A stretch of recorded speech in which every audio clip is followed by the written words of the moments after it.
السلام علیکم حضور. السلام. جس طرح آپ کو پتہ ہے پوری دنیا میں جو اسلام کے حالات ہیں اس کے بارے میں جو ہم وقف نو ہیں ہم کیا کر سکتے ہیں؟ وہی کرو جو میں کر رہا ہوں. دنیا کو بتاؤ کہ تم مر رہے ہو، اس لیے اصلاح کرو اپنی.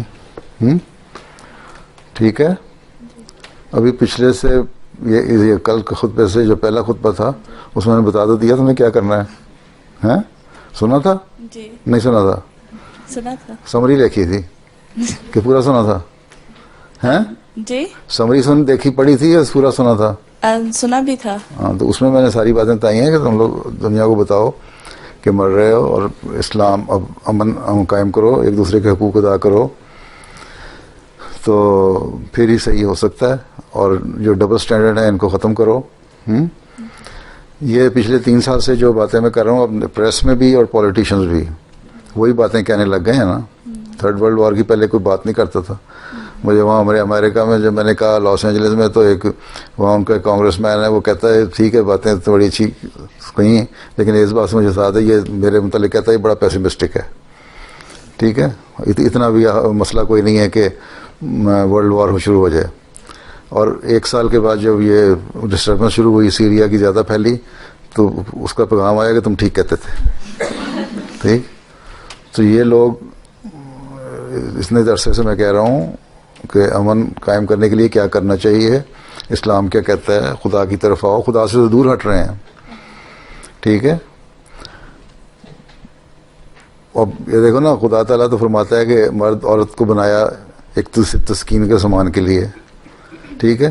یہ نیچرل تو یہ ہے پروسیجر صحیح ہیں. اور یہ پارلیمنٹیں اور اسمبلیاں جو قانون پاس کر دیتی ہیں اور اللہ تعالیٰ کے نظام میں ڈسٹرب کر رہی ہیں، کو میں دخل اندازی کر رہی ہیں، ہومو سیکچولیٹی ہے فلاں فلاں فلاں کر کے، اس کے بعد پھر عذاب آتے ہیں. ایک قوم کی لوط کی قوم پہ عذاب آیا تھا نا، وہ اس لیے آیا تھا. تو یہ بھی عذاب کے مختلف طریقے ہیں. کہیں ایٹم بم کا پڑ کے آ جاتا ہے، کہیں طوفان آ جاتے ہیں، کہیں اور چیزیں آ جاتی ہیں. اس لیے ان چیزوں سے بچنا چاہیے، ڈرنا چاہیے، اللہ تعالیٰ کو یاد کرنا چاہیے. اور یہی بات ہم نے بتانی ہے دنیا کو کہ اللہ تعالیٰ کے جو قانون ہیں نیچر کے، وہ بڑے ڈیفائنڈ ہیں قانون ہیں، ان کے اوپر چلو. اور اس سے اگر ادھر ادھر ہٹو گے تو پھر عذاب بھی آئیں گے. اور یہ جنگیں بھی عذاب کی صورت میں ہوتی ہیں نا. اب دیکھو حضرت صلی اللہ علیہ وسلم کے زمانے میں تو نہ کوئی طوفان آیا کا عذاب نہیں آیا، نہ پانی کا عذاب آیا، نہ پتھروں کی بارش ہوئی جس طرح پہلے نبیوں کے بارے میں ذکر آتا ہے قرآن شریف میں. وہ عذاب کیا تھا؟ جنگ کا تھا. کافروں کو جنگ کے ذریعے سے سزا ملی نا. اس میں ٹھیک ہے کچھ مسلمانوں کو بھی نقصان ہوا، لیکن الٹیمیٹلی کافر تباہ ہوئے اور مسلمان فتح یاب ہو گئے. تو اس لیے مختلف ذریعے ہیں اللہ تعالیٰ کی سزا دینے کے. اس لیے ہم نے یہی دنیا کو بتانا ہے کہ تم لوگ خدا تعالیٰ کی طرف رجوع کرو، اللہ کو یاد کرو، اور اپنی اس دنیا کے بعد جو مرنے اگر آئندہ کی زندگی ہے مرنے کے بعد کی، وہ ہمیشہ کی ہے، اس کو سامنے رکھو، تبھی دنیا میں امن قائم ہوگا. یہ کہتے ہیں جی ایتھیسٹ بڑھتے چلے جا رہے ہیں. پہلے امریکہ میں کہتے تھے بڑے لوگ ہیں عیسائیت پہ قائم، اب وہ کہتے ہیں کہ جو 67% سے بھی 50% پہ ان کے لوگ بھی آ گئے ہیں جو اللہ تعالیٰ کو ماننے سے انکاری ہو گئے ہیں. تو پھر کیا ہوتا ہے؟ آہستہ آہستہ جب یہ ریشو بڑھتی جاتی ہے تو پھر اللہ تعالیٰ بھی سزا دیتا ہے.